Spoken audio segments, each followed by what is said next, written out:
Welcome, everybody. Michael Weber is the program director of Farm Animal Rights Movement, or FARM.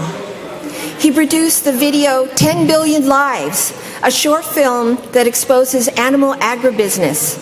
He speaks nationally on effective strategies, tactics, and messages for promoting veganism, especially focused towards young people.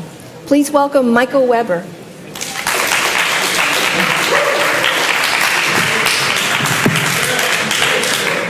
Thanks for coming, everyone. I presume that since the audience thinned substantially since Colleen Patrick Goodrow, that everyone in this room is an activist or an advocate of some kind, because we're going to be talking about how to kind of perfect our activism. So if you are not a vegan activist, if you're not a vegan yet, no judgment. I would just recommend that I might not be giving the best talk for you. There's an awesome food demo going on, but if you are a vegan activist and looking to refine your activism, I hope this is the perfect talk for you. And I wouldn't mind if some folks in the back even maybe scooted up a little bit closer, make it feel a little more intimate in here, but no pressure. So as was said, I'm Michael Weber. I'm the program director of Farm Animal Rights Movement. And this talk is called Sustained Vegan Advocacy, a revolutionary approach to reducing animal consumption.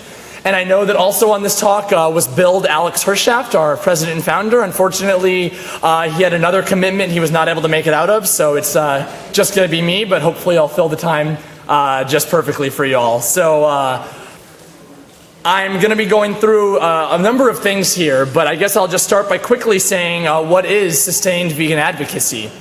It's a form of outreach that basically allows us to take people through every stage of social change in one program. And what that means is that we give them a simple, powerful explanation of the problem, just enough why to compel them to want to take action. We obtain a commitment from them to take some action, in this case to reduce their consumption of animal products, and then we follow up continually to ensure that they're actually taking this action and that doing so is as easy, convenient, doable for them as possible. Essentially, a way you could look at it is that sustained vegan advocacy, we are planting the seed of compassion, we are watering the seed of compassion, and we are fertilizing that seed of compassion all in one program. So sometimes you might hear this idea, we just plant seeds and walk away and hope they grow. And that sounds good. And it worked well enough for our movement for decades. But I think we can do better than that. We don't need to just plant that seed and walk away. We can take it that step further. Again, we can water it, we can fertilize it. And so the first half of this talk actually might have some familiar elements. If you've seen a number of people speak, Alex Hershaft, Melanie Joy, Colleen Patrick Goodrow, Bruce Friedrich, there's a number of ideas I'm kind of synthesizing about the nature of social change, running campaigns, effective communications. But the second half of this, unless you saw me talk this summer, should be brand new to you when we talk about how to sustain this advocacy. So quickly, about me, I won't make this too long, this is not a talk about me, but since most of y'all have probably not seen me speak before, I became a vegetarian when I was 14 years old, and if any of you, who was in Colleen Patrick Goodrow's talk that just happened? Most of this room, so it's really interesting that she was talking about the French language for different animal products, because that's actually why I became a vegetarian originally. When I was 14 years old, I was a freshman in high school, I was in my French class, and we learned how to say the names of farmed animals in French. And we learned how to say their cuts of meat in French, and we learned how to say the noises these animals make in French. So like, for instance, in French, a pig goes groin groin instead of oink. And something about that really hit me in a strange way. If most of us, if we grew up speaking English, we didn't learn those all at the same time, right? At one point we learned there's this cow goes moo. At some other point we learn that there's this food we eat called beef, and at some third point, right, we learn that beef comes from that cow that goes moo. Well, when I took my French class and I heard this all together, all at one time, it was as if I was a 3-year-old and had learned those all at the same time in English, and it just really hit me, and I felt really uneasy about it. And I was kind of a class clown, like punk rocker type, type, so I made some kind of stupid comment. I said, why don't we start having euphemisms for people's meat and farming them and, calling them something they're not. And I got sent to the counselor's office. They put me on like suicide watch. It was not the best beginning to my advocacy career. But I was laying in bed that night and I realized, I kind of meant it. Not that we should farm people and eat them, but that there is something really creepy about farming animals and making up names for their meat so that we can feel more comfortable eating them. And so I had never met a vegetarian before. I had never heard anything about the movement. And overnight I said, I got to give this a try. I just feel too weird about this, So I became a vegetarian. And my mom said, well, you're going to die if you become a vegetarian. So she got me the book, Becoming Vegetarian, whose author I believe is speaking at this event, right? Or already has spoken. And in the book, she talked about veganism. I said, well, that's stupid. Who doesn't eat dairy and eggs, right? We all eat dairy and eggs. And then as I learned about that, I said, God, I can't eat dairy and eggs, can I? And so I also stopped eating dairy and eggs. And of course, I never wore fur, but stopped wearing leather, stopped going to the circus, etc. I also got involved in anti-war activism at the time, and that was my main outlet for activism was anti-war activism. And as strongly as I felt about the cause, unfortunately, I felt that I was kind of getting nowhere. I was in the streets, I was yelling, I got arrested a few times, and we didn't achieve any victories. And so in college, I began studying how we can get results from our activism, how we can get results from this. I was studying social movements. I did papers and studies on how we can actually see concrete results from the efforts that we do in this world to make the world a better place. And then after college, I got this job at Farm Animal Rights Movements, and one of my first tasks was I was assigned to track the number of animals slaughtered in the U.S. and whether that number was going up or down every year. It was an annual report we do, and it was one of my first assignments. And as I saw that this number goes up some years and down other years, it became very real for me that that's what we're here to do. We need to make this number chip away, go down, down, down. That's the only real measure of our success, right? We talk about we're here to promote vegetarianism, promote veganism, and that's great. And of course we are here to promote veganism, but we're here to promote veganism to watch the number of animals being slaughtered go down, down, down until it disappears, right? So promoting veganism isn't the end in of itself. That's just a means of getting there. What we're here to do is stop what's happening, stop this horrendous violence, and the only metric of that success is watching those slaughter rates go down. And fortunately, they are mostly, they are going down. We're heading the right direction. So with that, that's when we launched these programs, turning into what we call sustained vegan advocacy, how we keep this going. And this talk is not about our programs, but as case studies, I will be talking about some of our programs, the 10 Billion Lives Tour, our Live Vegan program. I'll explain these as I go along as case studies, because they make up the framework of sustained vegan advocacy, which is something that you don't need to get involved in our programs. Once I explain this, I want you to take sustained vegan advocacy to all of your activism, whether it relates to farm or not. So this is, you don't even need to raise your hands. I just want you to think of this. I'm sure I know the answer. But just think here if you've been inspired by other campaigns before to take action. Again, you don't need to show your hands. Just think about some campaigns that have inspired you to, want to take action, to want to help animals. And at the same time, think about on the flip side, about maybe a time that you felt burnt out, felt like you weren't getting anywhere, felt like you weren't moving forward quickly enough to achieve your goals. I feel both of those all the time. I'm very inspired by all the work that's being done by the vegetarian movement, by the vegan movement, by the animal rights movement. And at the same time, sometimes it's really tough. Sometimes when I think about the fact that I'm just trying to make a few new vegetarians, make a few new vegans, and there's 10 billion animals being slaughtered every single year, it can really weigh down. And that's where this good news I talked about, that the number of animals slaughtered is going down, comes into play. But really what we need to do, right, is make more good news. We need to get better at making this good news ourselves, so we're not just seeing these animals slaughtered going down, but that we are part of what's making these animals slaughtered go down, these numbers go down. And so quickly to intro into this, I need to talk a little bit about the nature of social change and the nature of individual change. There are 3 stages of social change: the alerting stage, the discussion stage, and the reform stage. And the alerting stage is when the public is first made aware that there's a problem. And when it comes to large-scale social movements, this usually starts with dramatic events, protests, maybe civil disobedience that wakes the public up to this issue. It wakes the public up to this problem. And then from there, society moves into the discussion stage. And the discussion stage goes past the drama into a dialogue where we actually determine solutions to these problems. If you think of any social movement, they really go through these stages. And then third, of course, is the reform stage where we implement solutions. And this can often take multiple attempts. The initial solutions might be inadequate, they might not be enforced, they might be easily gone back on, and so this reform stage can be kind of a back and forth to get reforms that actually take society to where we want them.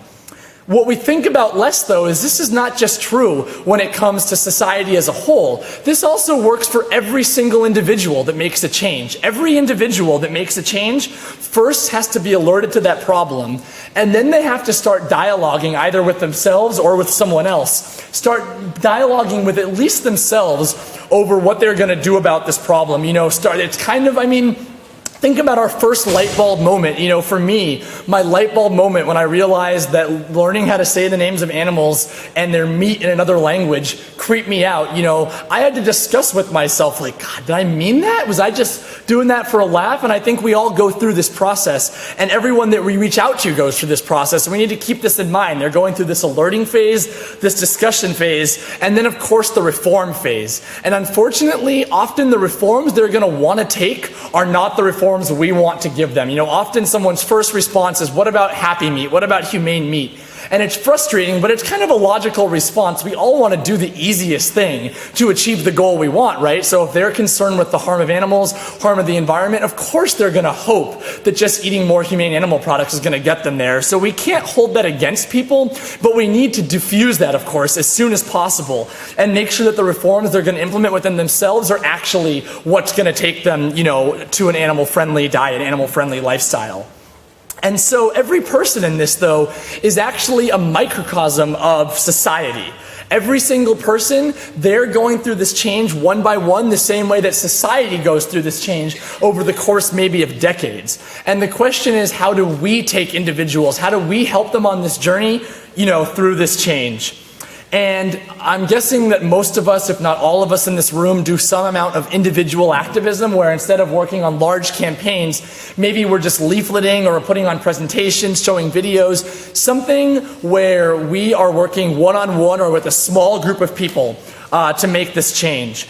And the great thing about individual activism is that every interaction matters. It's not an all or nothing proposition like a campaign where you could work for years, all to hope that your reform that you're working for finally goes into place. Well, in this case, every person you reach, of course, is a new opportunity for this change to happen. Every single person is an opportunity, and so there's no wasted time with individual activism. There's no misuse of resources, no misuse of time, as long as we are putting ourselves out there effectively, as long as we're thinking critically about the messages that we're putting out there, the way that we put it out there, and then how we're going to take this on this journey with this person in the future. That's the only way we can misuse our time, is if we fail to do those things. Of course, the problem with individual activism is that our success is a lot harder to measure than it is with a large institutional campaign. With a campaign, you have a set of obvious goals. A corporation or the government makes the changes you're hoping they're going to make, or they don't make those changes. You can measure that success. With individuals, it's a little harder to assess it. You give leaflets out. You don't know which of those individuals necessarily made that change. And unfortunately, not to be the bearer of bad news, but often when we are able to assess those results, the news actually isn't that good. The worst news I've heard about this is that there is a Psychology Today study that said that up to 75% of people that try vegetarian eating go back to eating meat. 75%. That's huge, right? That's 3/4.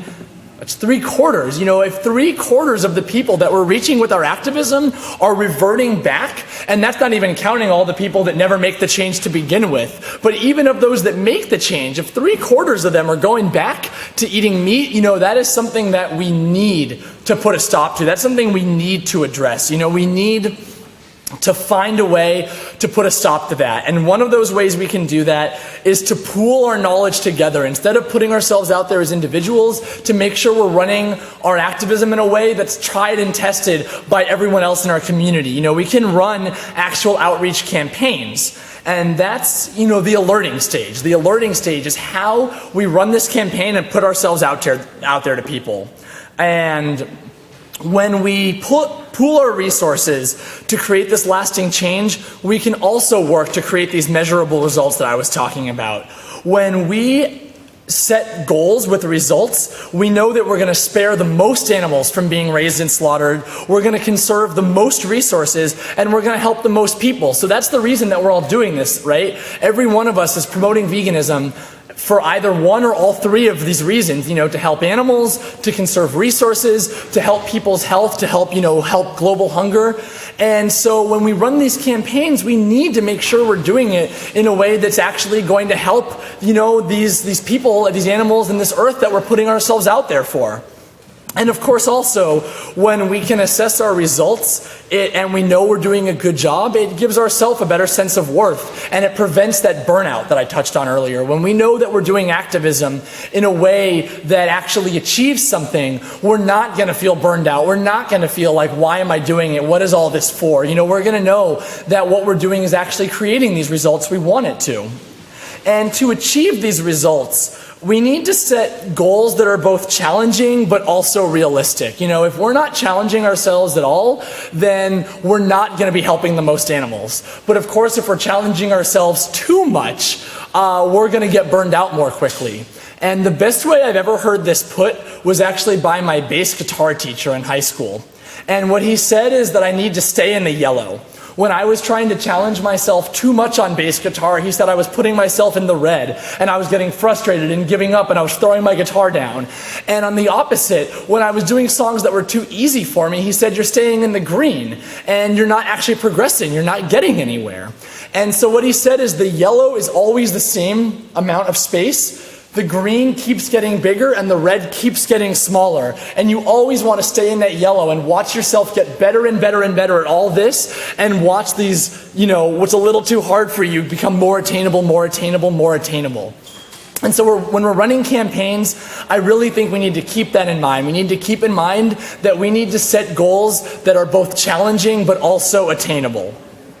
And we need to utilize everyone we know's strengths at the best possible way, divide our goals into manageable little pieces that make it actually doable. And I'll give you an example of how Farm has done this. With our Great American Meat Out campaign, which runs every year in this country in March, we seek to expose vegan eating to the largest possible amount of people. And at some point a few years ago, I realized, well, what does that mean, largest amount of people? I mean, of course we want to do that, but we should set something that we're actually trying to reach. And we said, okay, let's try to get food samples out to 10,000 people.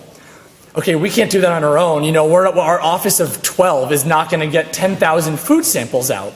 And so all the people across the country that every year put on events on our behalf for Meat Out, we called them up and said, hey, do you think that you could commit to 100 of these food samples? Or do you think you could commit to 500 of these food samples? Or 2,000 of these food samples? What of this 10,000 piece can you commit to?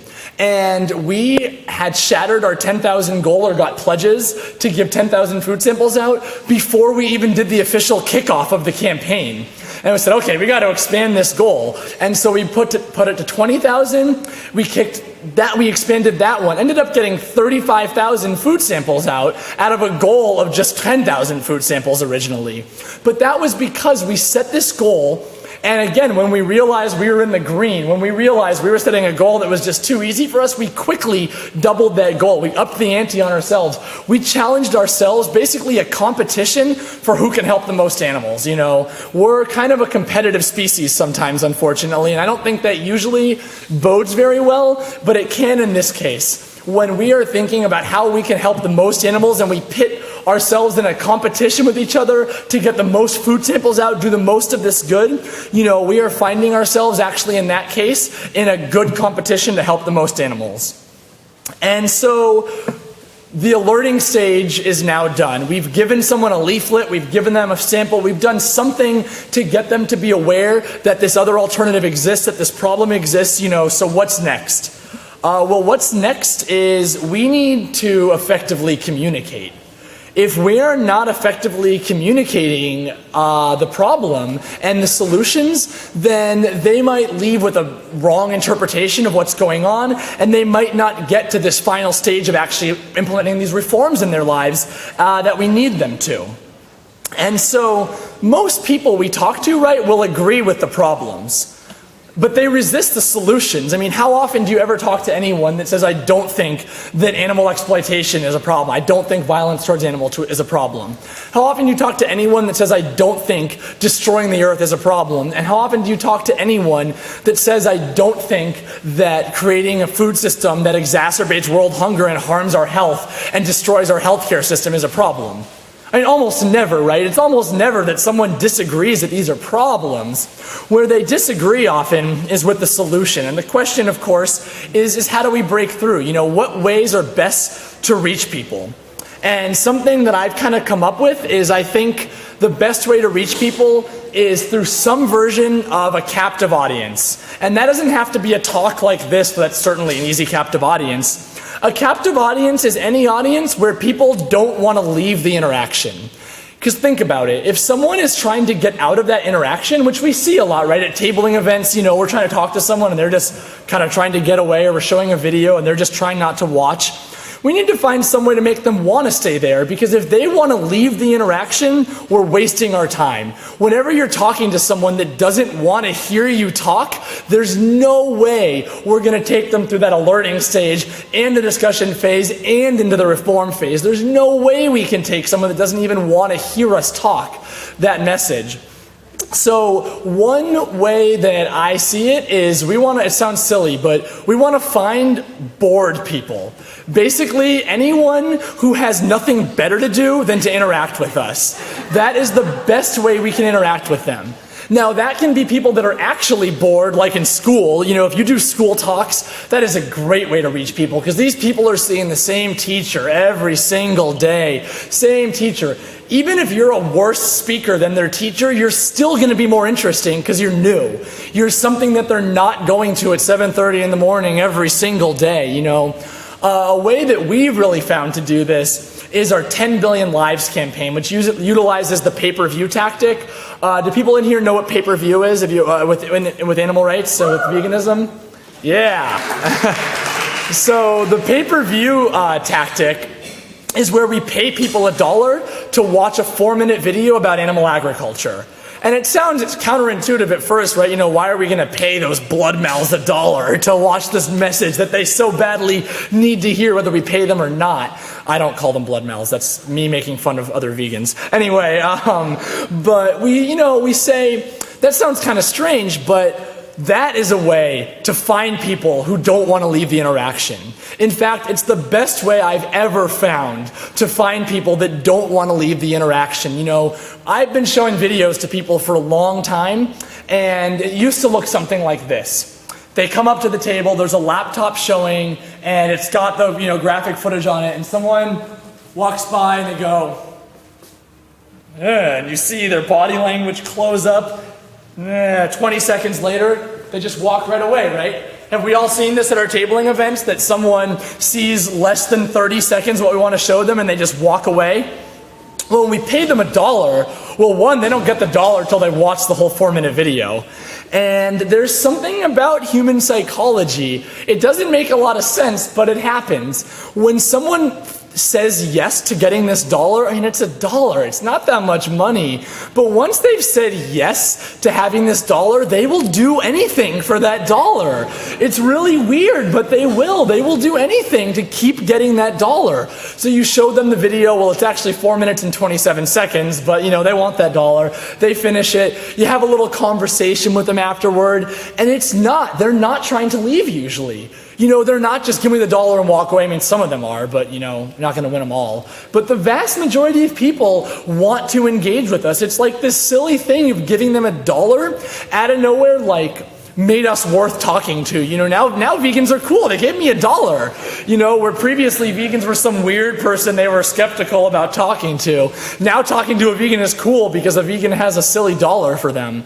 So really, any way we can find to get an audience, whether it's an audience of 1, an audience of 1,000, any way we can to get an audience that does not want to leave that interaction, an audience that wants to stay with us, that wants to hear what we have to say. And then, of course, the flip side of that is not just wants to hear what we have to say, but an audience that we're willing to actually connect with, an audience that we're willing to actually engage with to a degree. We can talk at them for that alerting stage, but discussion is a two-way street, right? You can't discuss at someone. You can alert at someone, but you can't discuss at someone. So, of course, we need to connect. If it's one-on-one, it's easy. We can connect one-on-one to someone by asking questions back. If it's a big room full of people, or if it's so quick like leafleting that you don't really have time to ask questions of anyone, you can still make sure that whatever message you're giving out has an emotional connection. If there's some degree of emotional connection to what we've said, and they connect emotionally to the problem, then our solutions will seem basically inevitable to them. It will seem obvious to them that they have to at least consider our solutions if it resonated with them, the problem that we gave them. And the main thing that I think that we found through this 10 Billion Lives campaign, through this pay-per-view, and this takes us to the heart of this talk, to sustainable vegan advocacy. The main thing is getting a commitment from people. So the alerting stage gets them listening. They want to hear what we have to say. The discussion stage has them in a two-way dialogue with us, but we're never going to see this person again, most likely, And this is where I was bringing up earlier about the difference of societal change versus individual change, the similarities and differences. One thing with running, campaigns against a corporation, campaign against an institution, you don't just have one protest and walk away, right? I mean, there's no campaign where you do. That's not a campaign. You never just chant outside the first store one time and say, we planted that seed. Hopefully they got the message and that first store will stop selling, dead animal skins. We would never think that. But with vegan education, we do this all the time, unfortunately. We just talk to them once and kind of hope we'll get the message. I mean, it doesn't work. We would never do that with a corporation. We would never do that with the government. We would never do that because we know, and I would even do it less with people because people are getting so many competing messages, right? They're getting our vegan literature. You've heard that idea that someone has to get a message 7 times before they'll actually do anything about it. We've all heard that before. I don't know if that's exactly true or not, but say it's true, 7 times. Well, say they finally get the vegan message 7 times. By luck, we didn't give it, we just gave it once. So we're basically hoping that 6 other vegans give them that message, right? And on top of that, we're hoping, how many times did they get the meat message? In that 7 times, right? They got our message. If they actually get it 7 times over the course of, 7 years? They probably got the meat message 700 times in those years, in that same period of time. So we can't just plant that seed and walk away and hope for the best. Again, we would never do that with the corporation, with any other campaign. We would never do that. And yet, many of us, myself included for many years, see that as an okay way to engage with individuals. I don't want to bother them. I don't want to to put too much on them. I'll just plant that seed and walk away. But I don't want to repeat myself, but there would never be a protest where you just protested once and hope that first shop is going to make the right decision. We would never, do that for any other campaign. And so I have to ask, why we do that with individuals. And maybe for many decades we didn't have much of another choice, but in the age of the internet, we don't have to do that, fortunately. In the age of the internet, we don't need to just plant the seed and walk away. We can easily communicate with these people on a regular basis. It's easy. The world is asking us to. They're begging us to. And that's why we need to get a commitment from people to make some degree of change, the smallest change even, to make some change so that they invite our future communication, so they invite us to talk to them again in the future, talk with them more. And that's where this effective communication really comes in, where I think we need to target our audience intelligently, we should speak to who we're good at speaking to. If we know we have a certain niche, that we have a message we're good at giving, and a certain type of people we're good at speaking to, we should just do that well. No sense in trying to give the earth, the health, and the animal message to every person we talk to. Our message should be simple, just enough to get them to make that commitment. Because once they make the commitment, we can talk with them more in the future about the rest of these reasons to go vegan. But in this first interaction, we just need to give them just enough reason to make a change that they actually do it. And so if we don't have a niche, if you don't feel like, oh, I'm really good at talking to X type of people about X type of issue, if you're willing to talk to anyone, I strongly recommend you talk to young people about the animal message. I found that, again, if you have another niche, then go for it. That's great. But if you don't, young people and the animal message it's meant to be. It's meant to be. It's so effective, in fact, that with our 10 Billion Lives tour, we reach people, young people across the country, college campuses, rock concerts, with a 4-minute video of animal agriculture. And I've always heard, people don't respond to the animal message. It's too much for them. Well, 84% of the people that we reach on the 10 Billion Lives tour have pledged to eat more vegan food. 84% of people, right off the bat, right there on site, young people with the animal message. So I really think if you're doing outreach and 80% of the people you're reaching aren't making a commitment, there might be a better audience you can reach. There might be a better message you can reach them with. I know that because I've seen it happen. The same thing when I do school talks. I pass around a sign-up sheet afterward, and the same thing. If I'm not getting 70–80% of them to pledge on site to make a change in this direction, then I didn't reach them well enough. And I think that's a barometer that we should use in our activism. If we're reaching people, and most of them aren't moving, if the vast majority aren't at least saying, yeah, I might want to make this change, then there might be a better audience we can reach. There might be a better message that we can reach them with. So once we've got this commitment, we found the right audience, we gave them the right message, we got this commitment, what do we do next? What we need to do next is follow up, and follow up. We need to do this. We have to. Animals are depending on us, honestly, to follow up on these issues and to follow up with people to make sure they're actually doing what they committed to do. The way we do this now with our Live Vegan program is everyone that pledges to eat fewer animal products, everyone that pledges to eat more vegan food with us, whether they heard about us from the 10 Billion Lives tour, whether they heard about us from my school talks, whether they got a food sample at Meetout, anyone that commits to eat fewer animal products and gives us their email address, we send them our Meetout Mondays, weekly vegan recipe. Every week they get a new vegan recipe in email. We send them a survey to ask if they've actually made a change. And right now, nearly 60% of survey respondents are saying, yes, I've made a change in my diet since you reached me. And the cool thing, question all the way in the back? You said the survey respondents restricted for response rate on the survey? Yeah, he asked what the response rate on that survey is.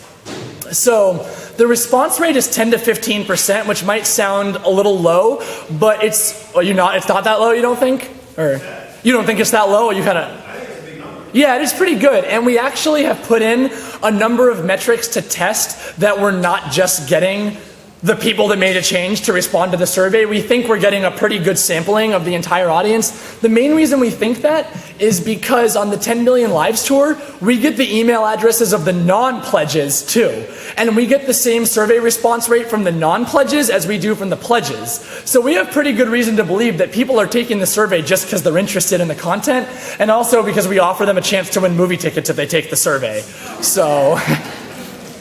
So it's not, I'm pretty confident that the 60% that report making the changes is actually pretty applicable to the wider audience that we reach. It's not just of those that actually responded. And the third thing we give them, though, and I think this is the most unique part of sustained vegan advocacy, the most unique thing we do is every 3 months for the first year after they've pledged, and this program's less than a year old right now, so we don't have a year to prove this yet, but every 3 months, we send them a personalized email with their name, their pledge, and how much good they've done in the world. So, can I get someone's name here? One person's name? Someone give me their name. Mike. So we would send an email Say that Mike saw our video and he pledged 3 to 4 days a week to eat more vegan food. You're probably vegan already, but pretend you pledged 3 to 4 days a week. He would get an email in 3 months, said, "Dear Mike, thanks so much, for making these animal and earth-friendly decisions that you're making. Because of your commitment to eat fewer animal products, 3 to 4 days a week, you have now spared, 21 animals from being raised and killed in the last 3 months. You have now spared this many acres of rainforest and this much water from being used to raise animal products in your diet."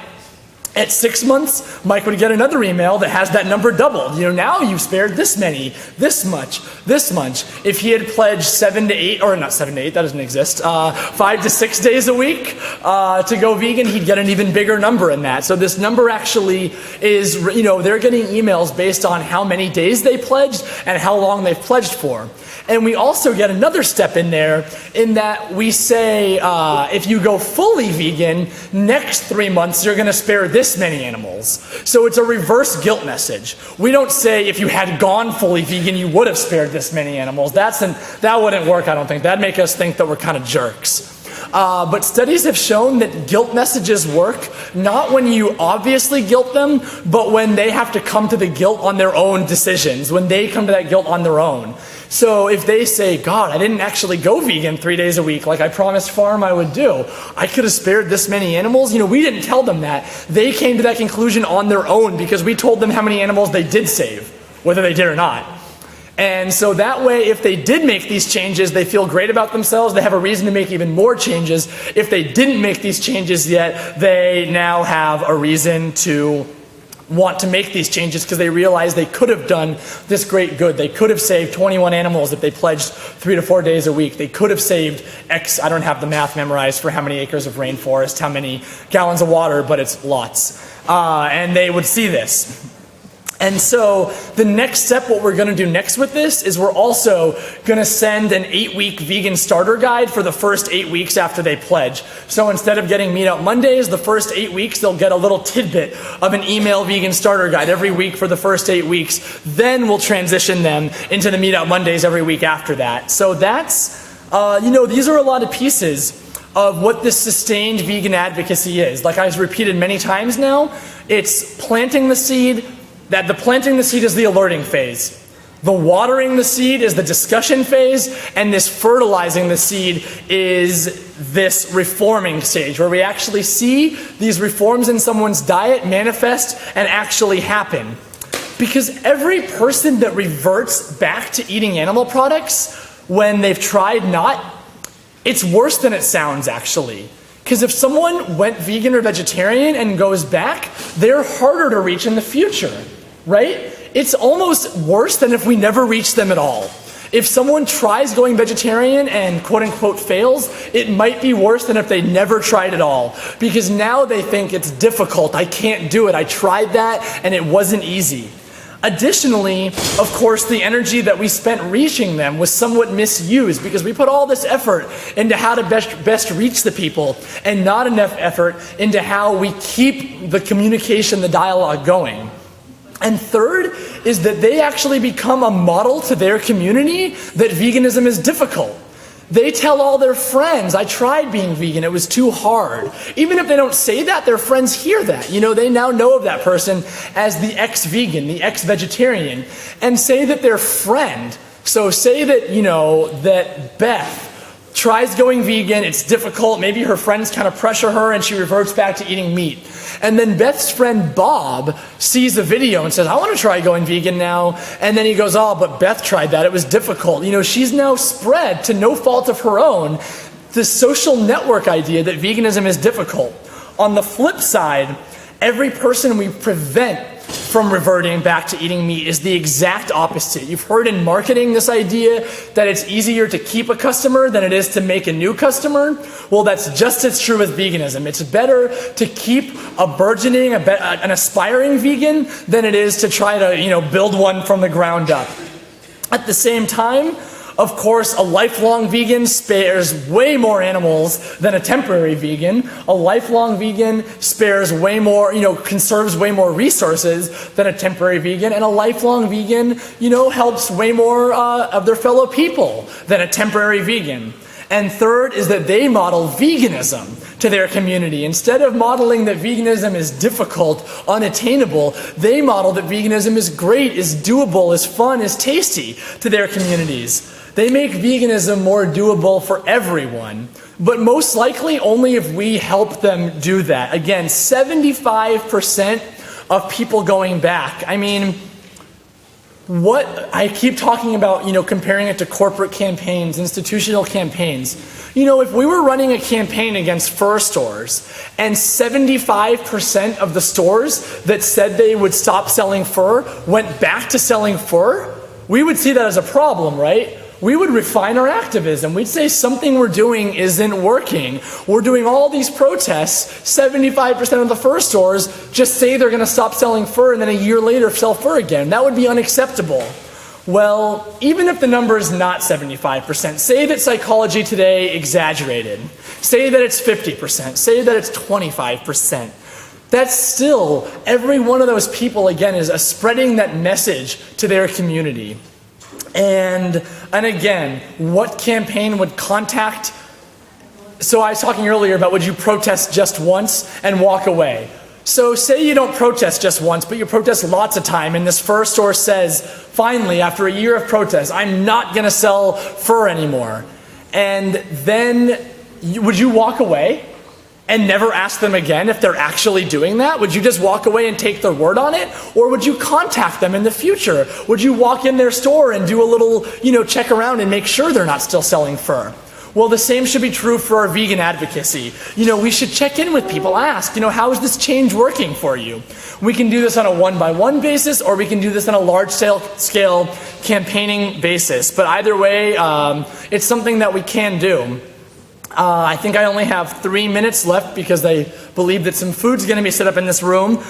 So I can't take questions, I don't think, on a large scale, but I'm happy just to stand in a corner and take some questions. But I just need to wrap up by saying that our movement has done a great job. Veganism is more mainstream than ever. Veganism is more accepted and popular than ever. There's more vegan restaurants, vegan foods than ever. We've done a great job, and we can do even better.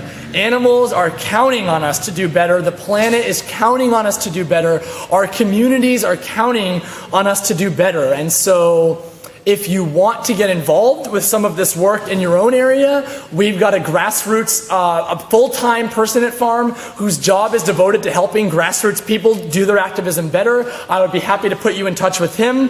You can also get involved with our campaigns with Payperview, showing people this video. Again, 80% plus change their diet or commit to changing their diet, and 60% follow through. So if your activism, you're not getting 80%, we'd be happy to do pay-per-view with you and help you get 80% that way. Also, if anyone here represents an international group, we have something called the Sabina Fund. We give small grants every year between $500 and $1,000 to groups across the world who are doing grassroots vegan advocacy.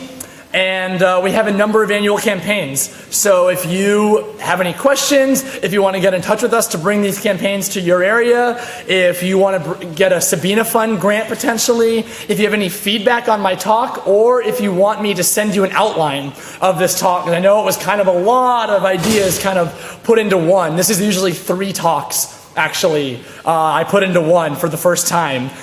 So I'd love to hear how I did, and I'd love to give the outline to anyone that wants the outline. My email address is Michael, M-I-C-H-A-E-L, straightforward spelling of Michael, and it's at farmusa.org, F-A-R-M-U-S-A.org. Again, that's Michael at farmusa.org. I believe I also have some business cards. So yeah, I'd be happy to talk with anyone about this, and I really hope that you can bring sustained vegan advocacy to your communities. Thanks.